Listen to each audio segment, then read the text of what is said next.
Hello dear students, welcome to dear classroom.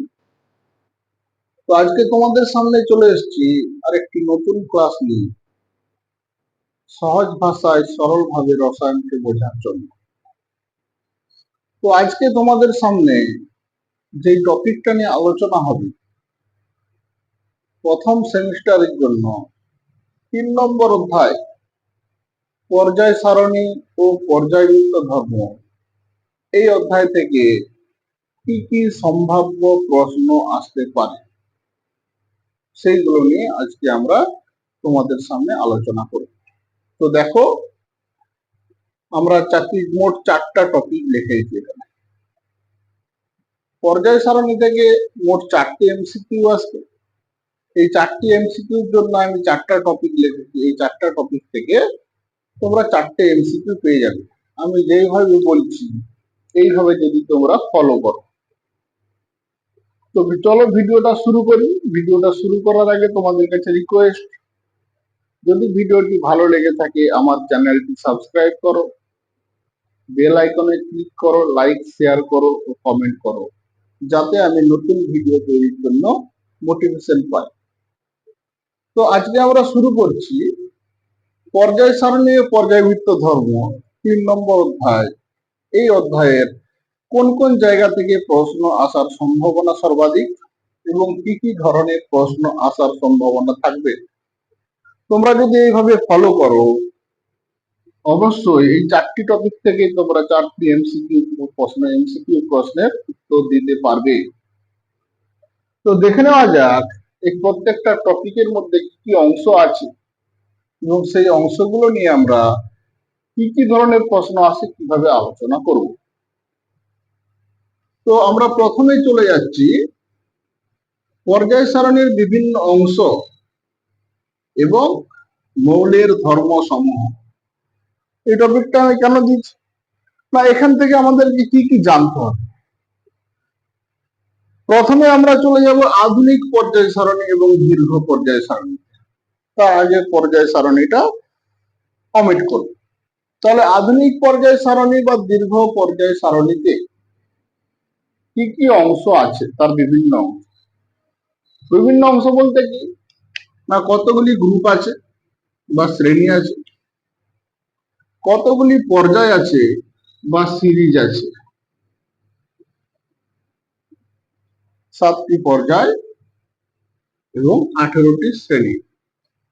পর্যায় সংখ্যা এবং শ্রেণী সংখ্যা একদম সিম্পল টাইপের প্রশ্ন আসতে পারে। আধুনিক পর্যায় সারণীতে কটি পর্যায় কটি শ্রেণী আছে, বা আধুনিক পর্যায় সারণী কিসের ভিত্তিতে তৈরি করা হয়েছে, আধুনিক পর্যায় সূত্রটার মূল ধর্ম কি, এই ধরনের সিম্পল টাইপের প্রশ্ন যদি হয় সেভাবে আসতে পারে। এখান থেকে আর কি কি ধরনের প্রশ্ন আসবে না, দীর্ঘ পর্যায় সারণীর মূলত এই 3-4টি ব্লক যেটি আমরা আছে না, S block, P block, D block এবং এ ব্লক। এই 4টি ব্লকের প্রথমেই জানতে হবে এদের সাধারণ ইলেকট্রন বিন্যাস। কি ধরনের প্রশ্ন আসবে না, তোমাকে যে কোনো ব্লকের একটা মৌলের নাম বলে দিল, দিয়ে বলে দিল এর সর্ববহিষ্ঠ কক্ষের ইলেকট্রন বিন্যাস লেখো। তখন তুমি যদি ব্লক না জানো সমস্যা হবে। বা এইরকম বলে দিল যে ডি ব্লক মৌলের সাধারণ ইলেকট্রন বিন্যাস নিচের কোনটি, বা এফ ব্লক মৌলের সাধারণ ইলেকট্রন বিন্যাস নিচের কোনটি। এফ ব্লকের মধ্যে ভাগ আছে, একটা হচ্ছে ল্যান্থানাইট, ল্যান্থানাম দিয়ে শুরু, অ্যাক্টিনাইট, অ্যাক্টিনিয়াম দিয়ে শুরু। তো ল্যান্থানাইডের যদি সাধারণ ইলেকট্রন বিন্যাস বলে যে নিচের কোনটি ল্যান্থানাইডের সাধারণ ইলেকট্রন বিন্যাস, তাহলে এই সাধারণ ইলেকট্রন বিন্যাস থেকে এক ধরনের এমসিকিউ আসতে পারে। তাহলে এই 4টি ব্লকের সাধারণ ইলেকট্রন বিন্যাস আমাদেরকে জেনে রাখতে হবে। এই ব্লক থেকে আর কি কি ধরনের প্রশ্ন আসতে পারে, না তার কি কি মৌল আছে। যে কোনো একটা চারটা মৌল তোমাকে বলে দিল, দিয়ে বললো এদের মধ্যে কোনটি এস ব্লক মৌল, বা কোনো চারটা মৌল দিয়ে দিল, দিয়ে বললো এদের মধ্যে কোনটি পি ব্লক মৌল, কোনটি ডি ব্লক মৌল। এই ধরনের সহজ টাইপের একটি প্রশ্ন আসতে পারে। চারটি যে কোনো উদাহরণ দিয়ে বলবে, যেমন উদাহরণ আমি লিখে দিই, সোডিয়াম, ম্যাঙ্গানিজ, ক্লোরিন, তারপরে ধরে নাও এই অপশনটা দিয়ে বলে দিল, চারটি মৌল দিয়ে দিল যে নিচের কোনটি এস ব্লক মৌল, তখন তোমাকে এস ব্লক মৌল লিখতে হবে। বা তোমাকে বলে দিল নিচের কোনটি ডি ব্লক মৌল, বা নিচের কোনটি পি ব্লক মৌল, নিচের কোনটি এফ ব্লক মৌল। তাহলে এই ধরনের অপশন থাকলে এখান থেকে একটা অপশন আমি চুজ করতে পারবো। এই মৌল কোন ব্লকের কি কি মৌল আছে তার কিছুটা আইডিয়া আমাদেরকে রাখতে হবে। এই মৌল থেকে প্রশ্ন আসতে পারে। এবার স্পেসিফিক যদি আমরা যাই, ডি ব্লক, ডি ব্লক সন্ধিগত মৌলরা থাকে। ডি ব্লকে কিছু কিছু মৌল আছে যারা সন্ধিগত নয়। চারটা ডি ব্লক মৌল তোমাকে বলে দিল, দিয়ে বলা হলো এদের মধ্যে কোনটি সন্ধিগত নয়। আমরা জানি জিঙ্ক, মার্কারি এগুলো সন্ধিগত মৌলের মধ্যে পড়ছে না, ক্যাডমিয়াম এগুলো সন্ধিগত মৌলের মধ্যে পড়ছে না। তাহলে চারটা সন্ধিগত মৌলের অপশন দিয়ে তোমাকে বললো এদের মধ্যে কোনটি সন্ধিগত মৌল নয়। তাহলে ডি ব্লক থেকে আমাদেরকে আর কি জানতে হবে, না কোনগুলি সন্ধিগত নয় সেগুলি আমাদেরকে জানতে হবে। ডি ব্লক থেকে এই ধরনের প্রশ্ন আসতে পারে যে D7 ইলেকট্রন বিন্যাস যুক্ত পরমাণুটির নাম লেখ। যে কোনো একটা ডি কক্ষকের ইলেকট্রন দিয়ে বলবে এই মৌলটির নাম লেখো। এই ধরনের প্রশ্ন কিন্তু এই ব্লক থেকে আসতে পারে। এরপর আমরা দেখব যে এই ব্লকে যে মৌলগুলি আছে তাদের ধর্ম, মৌলের ধর্ম সমূহ। মৌল সম্পর্কে জানলাম।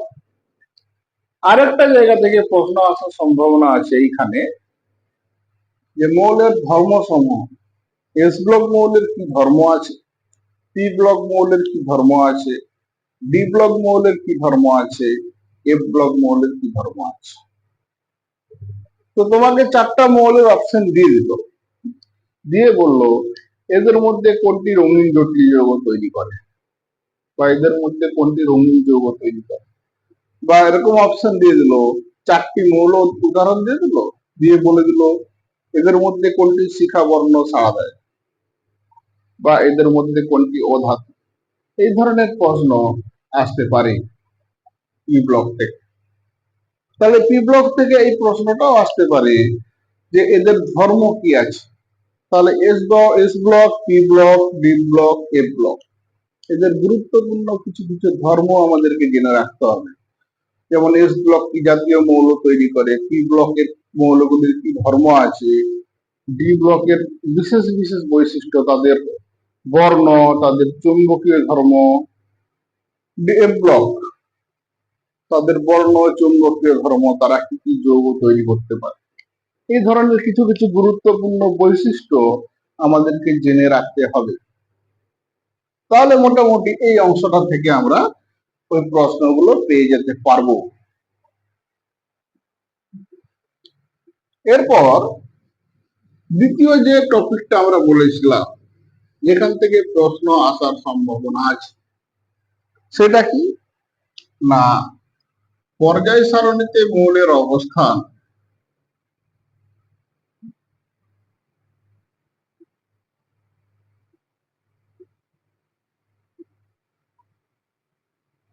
পর্যায় সারণীতে মৌলের অবস্থান, পর্যায় সারণীতে কোন মৌল কোথায় আছে, কত নম্বর গ্রুপে আছে, কত নম্বর পর্যায়ে আছে, সেটা আমরা, ধরো কোনো একটা মৌল বলে দিল ক্রোমিয়াম, কত নম্বর শ্রেণী কত নম্বর পর্যায়। এটা করতে গেলে প্রথমে আমাকে জানতে হবে ক্রোমিয়াম কোন ব্লক মৌল, এস ব্লকে আছে না পি ব্লকে আছে না ডি ব্লকে আছে। এখানে এফ ব্লক আমরা কেন বলছি না, কারণ এফ ব্লকে দুটো শ্রেণীর মৌল আছে, একটা ল্যান্থানাইট একটা অ্যাক্টিনাইট, তাদের গ্রুপ সংখ্যা একই, শুধু পর্যায় সংখ্যা আলাদা, সেই জন্য তাদের গুলো আমরা এখানে বলছি না, শুধু এসপি বললাম। তাহলে এর ইলেকট্রন বিন্যাস থেকে আমাদেরকে প্রথমে কি জানতে হবে না, এ কোন ব্লক মৌল। যদি ডি ব্লক মৌল হয় তার এক ধরনের নিয়ম আছে, পি ব্লক মৌল হলে তার এক ধরনের নিয়ম আছে, এস ব্লক মৌল হলে তার এক ধরনের নিয়ম আছে। তাহলে ক্রোমিয়ামের যদি আমরা ইলেকট্রন বিন্যাস করি, দেখা যাবে এর 24 পারমাণবিক সংখ্যা, এর ইলেকট্রন বিন্যাস হলো আর্গন 3d5 4s1। তাহলে এটি একটি ডি ব্লক মৌল, কারণ অসম্পূর্ণ ডি কক্ষক আছে। তাহলে এখান থেকে তার পর্যায় সম্পর্কে আমরা ধারণা করি, এটি কত নম্বর পর্যায়ের মৌল। সেটা আমরা যখন পর্যায় সারণীর ক্লাসে আলোচনা করেছি, এর নিয়মটা দেখানো আছে যে কত নম্বর শ্রেণীর মৌল কত নম্বর পর্যায়ের মৌল। সেখান থেকে তোমরা এর ইলেকট্রন বিন্যাস করলে প্রিন্সিপাল কোয়ান্টাম নাম্বার থেকে পর্যায় সংখ্যা পেয়ে যাবে, তার সর্ববহিষ্ঠ কক্ষের ইলেকট্রন সংখ্যার সঙ্গে 10 যোগ করলে তার গ্রুপ পেয়ে যাবে। তাহলে গ্রুপ আর পর্যায় এখান থেকে আমরা হিসাব করতে পারবো। তো এই ধরনের প্রশ্ন একটা আসে, তোমাকে সবসময় মৌল দিয়ে দিল এরকম নয়, এরকম বলে দিতে পারে ধরো একটা মৌল ইলেকট্রন বিন্যাস 3s2 3p1 বলে দিল, এই ইলেকট্রন বিন্যাস যুক্ত মৌলটি পর্যায় সারণীতে কোন পর্যায়ে কোন শ্রেণীতে অবস্থান করছে। তাহলে পর্যায় সংখ্যা তার মুখ্য কোয়ান্টাম সংখ্যা থেকে পেয়ে যাবে, যেহেতু শেষ কক্ষে পি আছে, এটা পি ব্লক মৌল, তাহলে পি ব্লক মৌলের গ্রুপের অবস্থান কি আছে তার নিয়ম থেকে আমরা হিসাব করতে পারবো। এই ইলেকট্রন বিন্যাস দিয়েও মৌলের অবস্থান অনেক সময় হিসাব করতে দেয়। তাহলে এই মৌলের অবস্থান জানার জন্য এক ধরনের এমসিকিউ এই ধরনের আসতে পারে।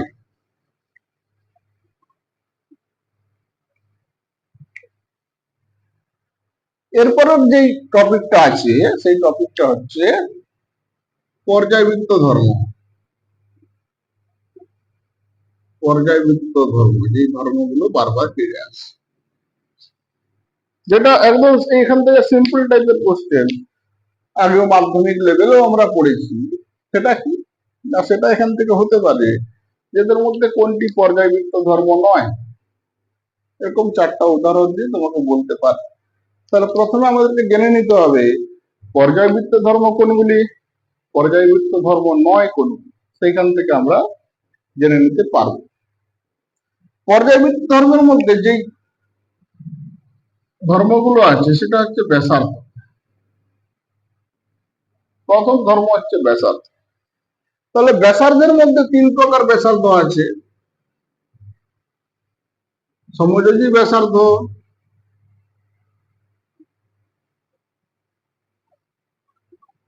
সমযোজী ব্যাসার্ধ, আয়নীয় ব্যাসার্ধ, ভ্যান ডার ওয়াল ব্যাসার্ধ। এদের ক্রম অনেক সময় লিখতে দেয় যে এদের ব্যাসার্ধের ক্রম অনুযায়ী সাজাও, কোন ব্যাসার্ধ সব থেকে বড়। এর একটা শর্ট কোশ্চেন এখান থেকে আসতে পারে যে কোন ব্যাসার্ধের ক্রম কি হবে। ব্যাসার্ধ থেকে আর কি ধরনের প্রশ্ন আসতে পারে না, তোমাকে 4টি পরমাণু দিয়ে দিল, যেমন ধরো নাইট্রোজেন, সোডিয়াম, তারপরে ধরো ফসফরাস,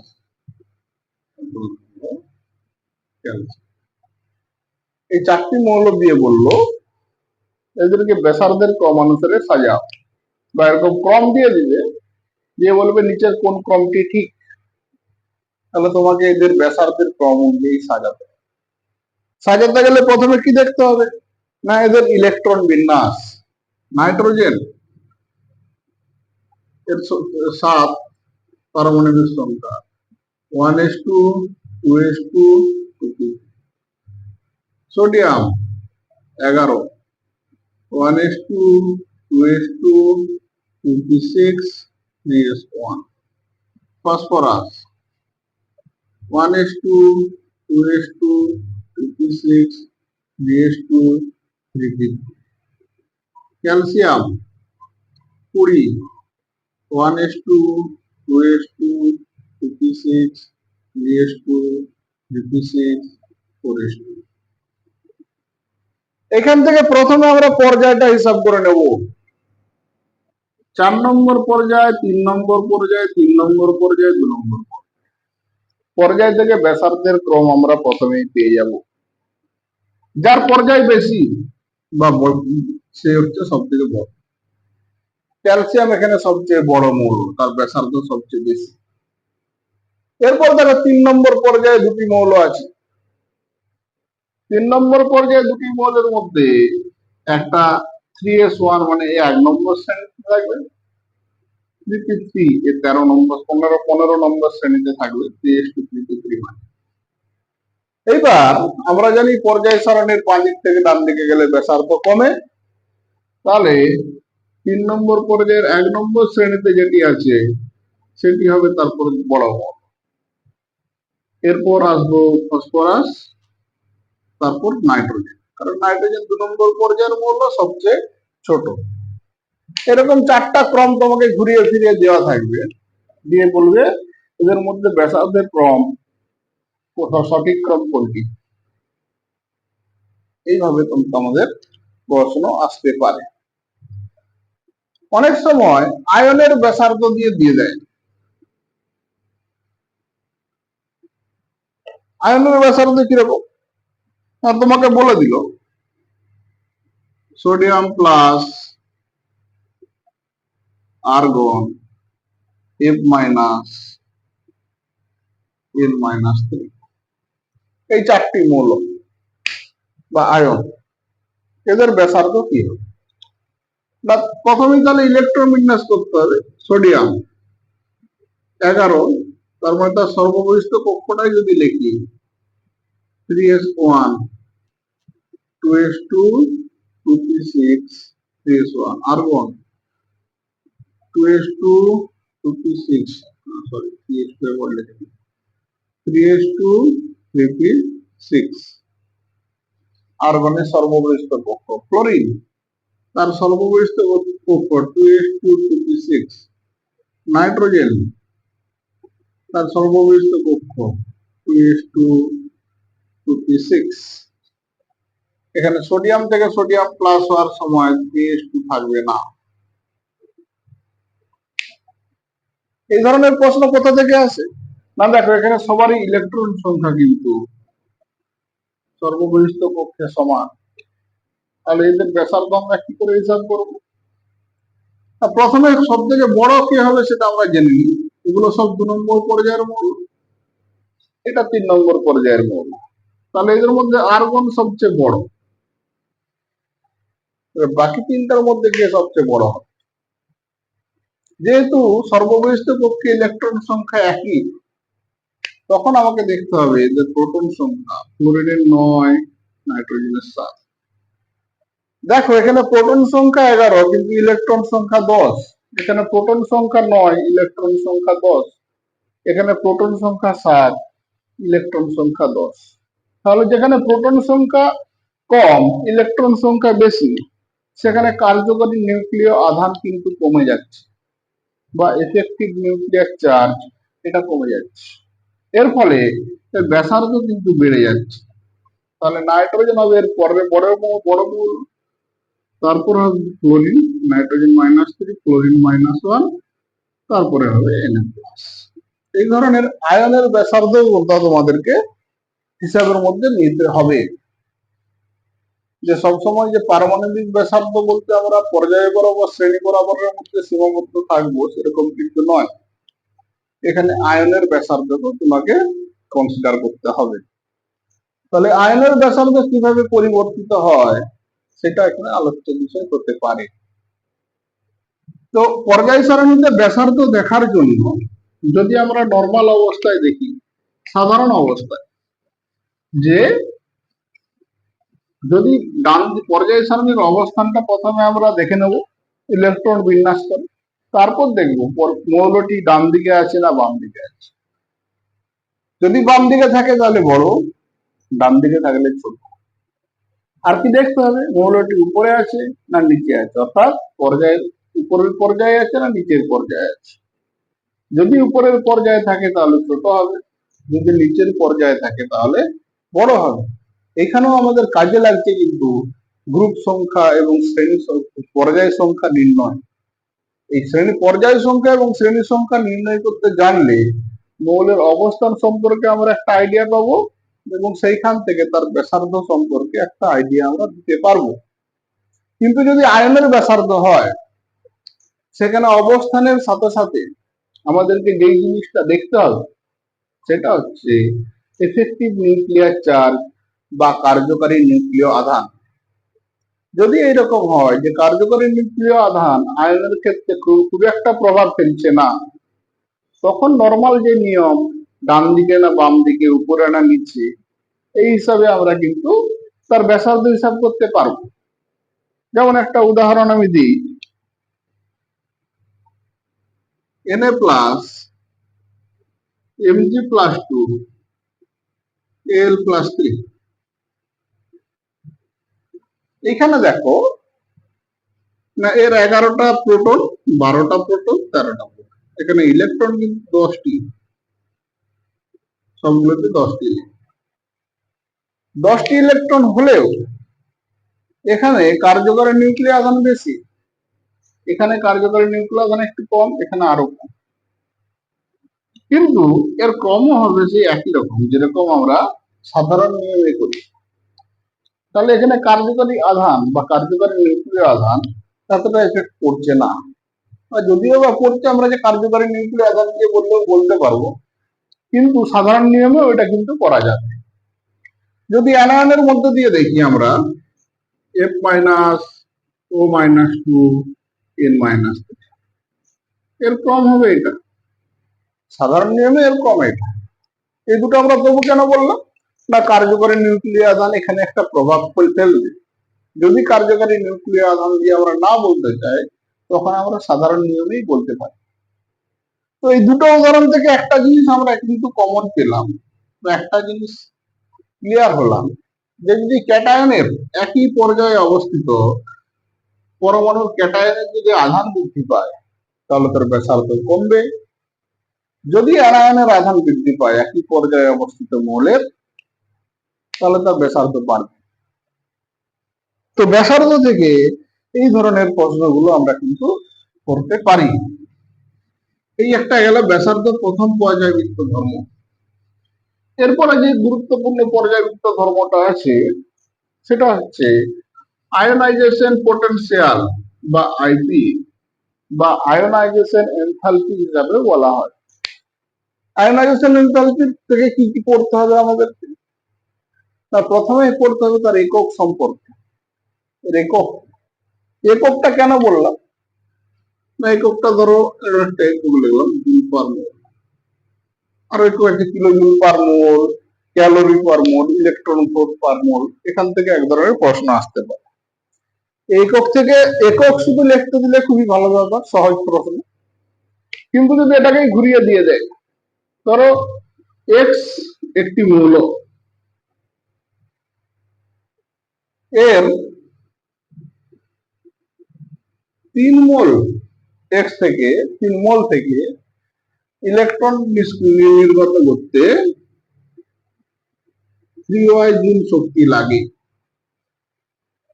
তাহলে এক্স এর আইপির মান কত? এই ধরনের প্রশ্ন তোমাকে দিয়ে, তাহলে একক থেকে কিন্তু আমাদের প্রশ্ন আসতে পারে। কিরকম ভাবে, তাহলে এটা কি করে হিসাব করবো দেখো,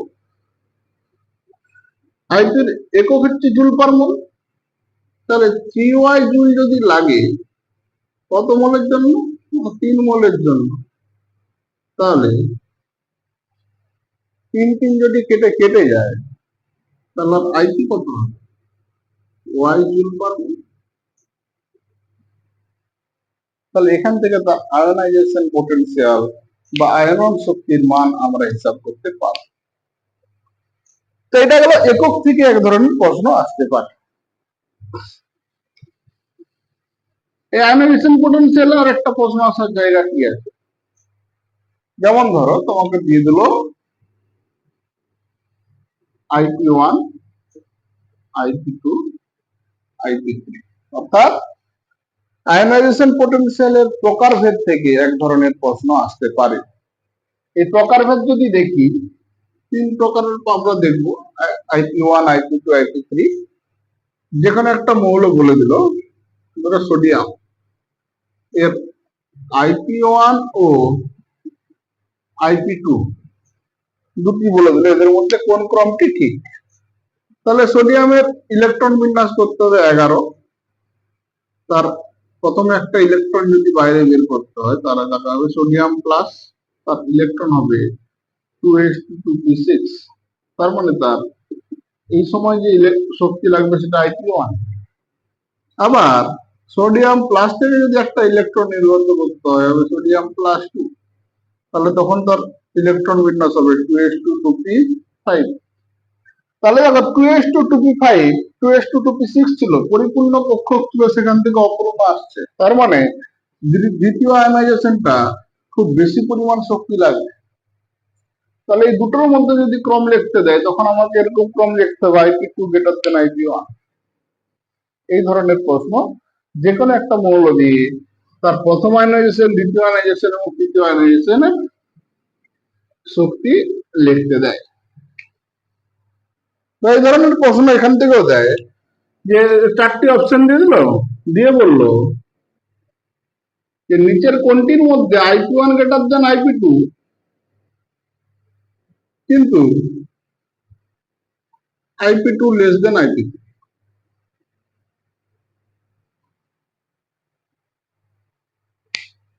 যেমন ধরো এরকম একটা উদাহরণ আমি দিই, অক্সিজেন। অক্সিজেনের ইলেকট্রন বিন্যাস 1s2, 2s2, 2p4। তাহলে এখান থেকে যদি একটা ইলেকট্রন বেরিয়ে যায়, ও প্লাস যদি তৈরি হয়, তাহলে তার সর্ববহিষ্ঠ কক্ষে 2p4 থেকে হয়ে যাবে 2p3। তার মানে অপূর্ণ ছিল অর্ধপূর্ণ হলো। সহজেই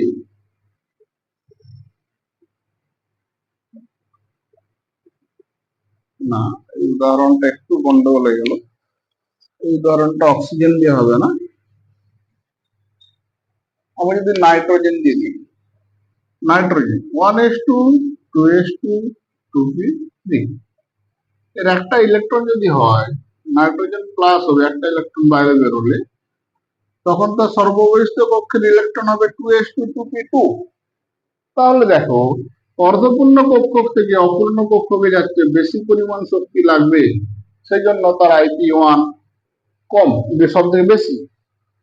কিন্তু নাইট্রোজেন থেকে যদি, নাইট্রোজেন প্লাস থেকে দ্বিতীয় ইলেকট্রন বের করতে হয়, তাহলে এটা অপূর্ণ আছে, অপূর্ণ কক্ষক থেকে ইলেকট্রন যদি বাইরে বেরিয়ে যায় তবে সহজেই বেরিয়ে যেতে পারে এর তুলনায়।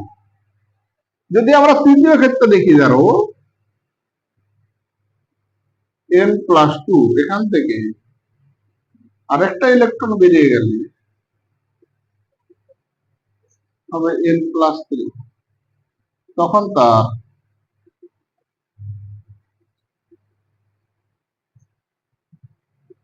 ইলেকট্রন বিন্যাস হবে এটা। এরপর যদি ইলেকট্রন বাইরে বের করতে হয়, আবার পরিপূর্ণ কক্ষক থেকে ইলেকট্রন বাইরে বের করতে হয়।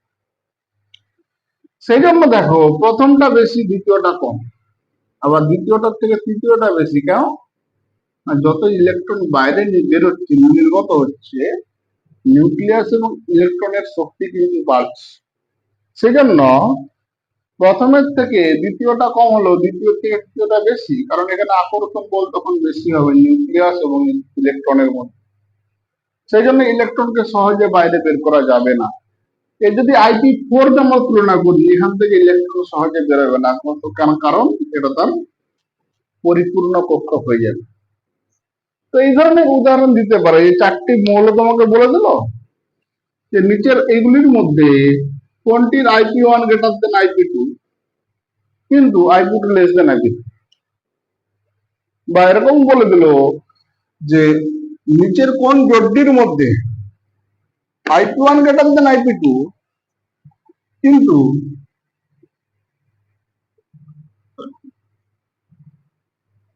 IP1 less than IP2, IP2 বেশি IP1 কম। উদাহরণ হিসেবে বলতে পারি নাইট্রোজেন, এর 1s2 2s2 2p3, প্রথম আয়নাইজেশনের জন্য বেশি শক্তি লাগে।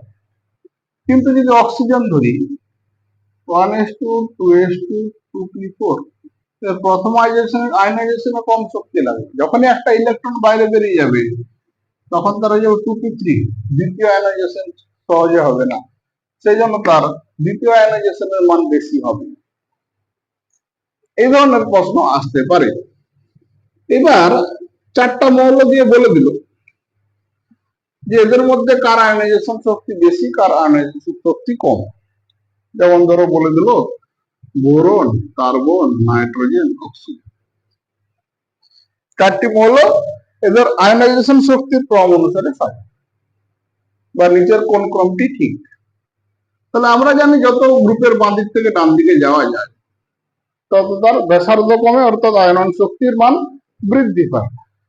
তাহলে সেই হিসাবে বোরনের মান সবচেয়ে কম হয়, তারপর কার্বনের মান কম হবে, কিন্তু নাইট্রোজেনের ক্ষেত্রে বেশি হয়, কারণ নাইট্রোজেনে অর্ধপূর্ণ আছে। অক্সিজেনের বেশি হওয়ার কথা, কিন্তু নাইট্রোজেনের বেশি হবে অক্সিজেনের থেকে।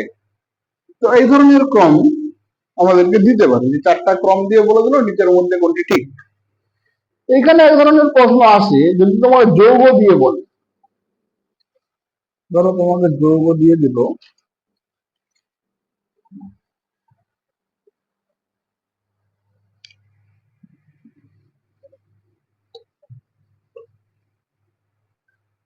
CH4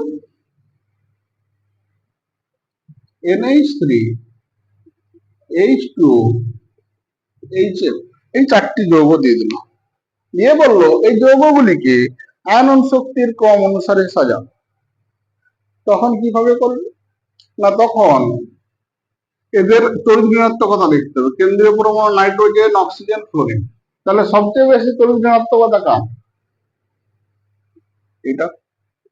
সেই জন্য HF এর আয়নন শক্তি সবচেয়ে বেশি, তারপর এটা, তারপর এটা হওয়ার কথা ছিল, কিন্তু CH4 সবচেয়ে বেশি হবে, যদিও কার্বনের তড়িৎ ঋণাত্মকতা এদের চেয়ে কম।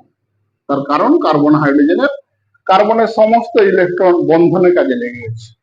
তাহলে সমযোজী বন্ধন যেহেতু শক্তিশালী বন্ধন, তাকে ভেঙে ইলেকট্রন বাইরে বের করতে বেশি পরিমাণ শক্তি লাগবে। বাকি সমস্ত যৌগে দেখবে লোন পেয়ার অবস্থান করছে, সেই জন্য তাদের এই ক্রমটা দেখা যায়। তাহলে ইলেকট্রন তোমার আয়নাইজেশন পোটেনশিয়াল থেকে এই ধরনের প্রশ্ন কিন্তু আসতে পারে। আয়নাইজেশন পোটেনশিয়াল এর বিপরীত হচ্ছে ইলেকট্রন আসক্তি।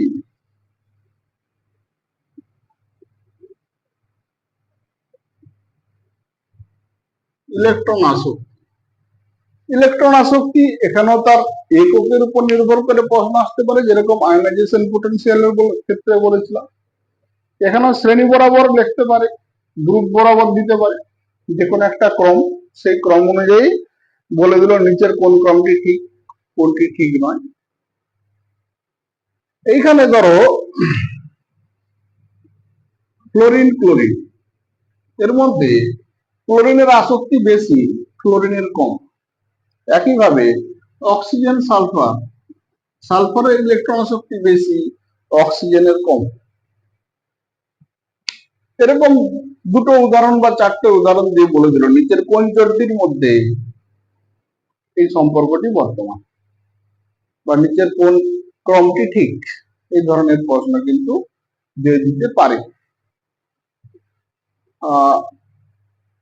ইলেকট্রন আসক্তি থেকে মোটামুটি এইগুলো শ্রেণী বরাবর তোমরা সাজাবে, গ্রুপ বরাবর সাজাবে, এবং কিছু ব্যতিক্রমী উদাহরণ আছে সেখান থেকে দেখবে। এখান থেকে ক্রমটা কিন্তু আসবে, খুব গুরুত্বপূর্ণ একটা অংশ। এই ইলেকট্রন আসক্তি এবং আইপি, এই যে দুটো জিনিস, আচ্ছা তড়িৎ ঋণাত্মকতা আমি পরেই বলবো, তড়িৎ ঋণাত্মকতাটাও বলে নিই। এর পরের যেটা আছে সেটা হচ্ছে তড়িৎ ঋণাত্মকতা। তড়িৎ ঋণাত্মকতা কাকে বলে তার একক সেটা আমরা জানি সকলেই, তবে একবার দেখে নিতে হবে। এখানে শ্রেণী বরাবর ক্রম, গ্রুপ বরাবর ক্রম, সেটা আমরা জানবো, সেখান থেকে প্রশ্ন আসতে পারে। এখানে যেটা আমাদেরকে মেন পড়তে হবে সেটা হচ্ছে তড়িৎ ঋণাত্মকতা ক্যালকুলেশন। এই তড়িৎ ঋণাত্মকতা ক্যালকুলেশন, ধরো এবি মৌলে একটা দিল, এবি, এই এবি মৌলের তড়িৎ, এ বা বি পরমাণুর তড়িৎ ঋণাত্মকতা আমাকে হিসাব করতে দিতে পারে। সেটা আমরা হিসাব করে দিতে হবে X A minus X B সমান রুট ওভার অফ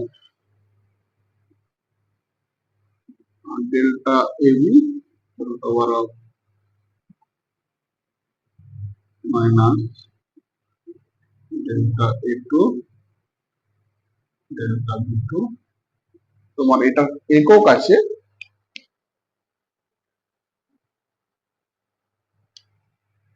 ডেল্টা দিয়ে বলো, ইএবি তার বন্ধন শক্তি, EA two EB two. AB কোথা থেকে তৈরি হয় না, যদি A two plus B two থেকে এবি তৈরি হয় এই বিক্রিয়ার ক্ষেত্রে কিলোজুল পার মোল, এই সমীকরণ থেকে আমরা কিন্তু তার তড়িৎ ঋণাত্মকতা হিসাব করতে পারি। যখন কিলোজুল পার মোল বলবো তার সঙ্গে প্রথমে একটি গুণ হয়ে যাবে সংখ্যা 0.01।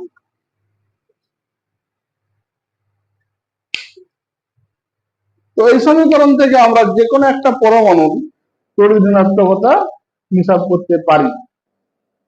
এছাড়াও আরেকটি সূত্র আছে যে তড়িৎ ঋণাত্মকতা যে কোনো একটা মৌলের যদি হিসাব করা হয়, এক্স এম যদি হিসাব করা হয়, তার IP plus EA by two, এই সমীকরণ দ্বারা হিসাব করা হয়।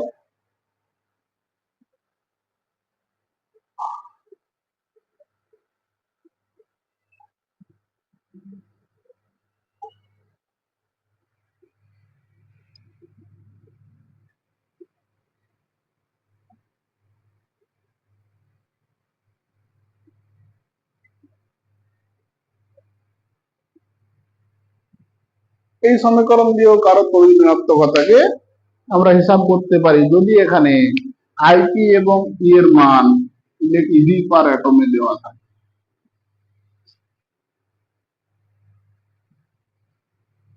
যদি কারো কিলোজুলে দেওয়া থাকে আইপি প্লাস ই এর মানগুলো, তখন হবে 2 × 62.5। এখানে আইপিএ কিলোজুল পার মোলে যদি দেওয়া থাকে, সেখান থেকে আমরা সহজেই কিন্তু তার তড়িৎ ঋণাত্মকতা হিসাব করতে পারবো। তো এই যে তিনটে একক, এই তিনটে এককে এখানে একটা ভুল হয়েছে, মাফ করবে, কিলো ক্যালোরি পার মোল এককে যদি দেওয়া হয়, একটা ইলেকট্রন ভোল্ট পার অ্যাটম, আর একটা কিলো ক্যালোরি পার, এটা হচ্ছে জুল পার মোল এককে যদি আইপি এবং ই এর মান দেওয়া থাকে। তো এই যে দুটো সমীকরণ, এই দুটো সমীকরণ থেকে তড়িৎ ঋণাত্মকতা হিসাব করার জন্য অঙ্ক কিন্তু থাকতেই পারে। তো এখান থেকে এই অংশটা কিন্তু খুবই গুরুত্বপূর্ণ, তড়িৎ ঋণাত্মকতা হিসাব। তো পর্যায়বৃত্ত ধর্মের মধ্যে এই অংশগুলো থেকে তোমরা একটা প্রশ্ন পেয়ে যাবে। এই অংশগুলো যদি তোমরা প্র্যাকটিস করো বা এইভাবে প্র্যাকটিস করো, সেখান থেকে একটা অংশ পেয়ে যাবে। এরপর 4 নম্বর যেটা, 100-এর বেশি মৌলের নামকরণ। মৌলের নামকরণ, এখান থেকে সহজ একটি প্রশ্ন আসবে, এইটুকু বলা যায়। ধরো 105 পারমাণবিক ক্রমাঙ্ক বিশিষ্ট একটি মৌল বলে দিল, যে 105 পারমাণবিক ক্রমাঙ্ক বিশিষ্ট মৌলের নাম কি হবে বা সংকেত কি হবে আইইউপিএসি নিয়ম অনুযায়ী। এর নির্দিষ্ট নিয়ম আছে, সেই চ্যাপ্টারের অধ্যায় যখন আমরা পড়িয়েছিলাম সেখানে নিয়মটা আমরা বলেছি। তো সেইখান থেকে 105 বা যে কোনো সংখ্যা, 100 পরবর্তী যে কোনো সংখ্যার বা যে কোনো পারমাণবিক সংখ্যার মৌলের আমরা নামকরণ করতে পারবো। তো স্টুডেন্টস, এইটা গেল টপিক অনুযায়ী যে 4টে আমরা টপিক বললাম। এই পর্যায় সারণী থেকে এই 4টে অংশ থেকে এই 4টা প্রশ্ন কিন্তু থাকবে। এই 4টা অংশের মধ্যে তোমাদেরকে ভালো করে একটু পড়ে নিতে হবে। যেই টপিকগুলো আমি বললাম সেই টপিকগুলি কিন্তু একবার দেখে নিতে হবে। এবার এখান থেকে কিছু কিছু ইম্পর্টেন্ট কোশ্চেন তবুও বলা যেতে পারে। যেমন ধরো, খুবই ছোট একটা অংশ, কিন্তু এখান থেকে প্রশ্ন আসতেই পারে। ধরো তোমাকে বলে দিল বোরনের সাথে নিচের কার কর্ণ সম্পর্ক আছে। খুবই সহজ প্রশ্ন। এই কর্ণ সম্পর্ক থেকে কিন্তু প্রশ্ন আসতে পারে। বা যদি কখনো অক্সাইড বলে দেয়, ধরো যে কোনো একটা গ্রুপ বিএও, বিইও, এমজিও, সিও, এগুলো সবগুলোই দেখো, বেরিয়াম, বেরিলিয়াম, ম্যাগনেসিয়াম, ক্যালসিয়াম, এগুলো সবই গ্রুপ এর মৌল, তার মানে এরা সবাই ক্ষারীয় মৃত্তিকা মৌল। তো এখান থেকে বলা যাবে এদের ক্ষারকীয়তার ক্রম লেখো, কে সবচেয়ে বেশি ক্ষার বা কার ক্ষার ধর্ম সবচেয়ে বেশি। এই ধরনের একটা প্রশ্ন এদের মধ্যে আসতে পারে, যে কোনো অক্সাইড দিয়ে বললো যে এর মধ্যে কার ক্ষার ধর্ম বেশি। ইলেকট্রন বিন্যাস দিয়ে যে ধরনের প্রশ্ন আসতে পারে সেটা হচ্ছে, ধরো তোমাকে একটা বলে দিল যে 4টা ইলেকট্রন বিন্যাস দিয়ে দিল, NH2 NP2 NH2 NP5 NH2 NP3 NH2 NP4। এই 4টি ইলেকট্রন বিন্যাসের মধ্যে কোনটির তড়িৎ ঋণাত্মকতা সবচেয়ে বেশি সেটি লেখো। এই ধরনের প্রশ্ন দিয়ে দিতে পারে। যে ক্ষারীয় মৃত্তিকা ধাতুগুলো তো আছে, যে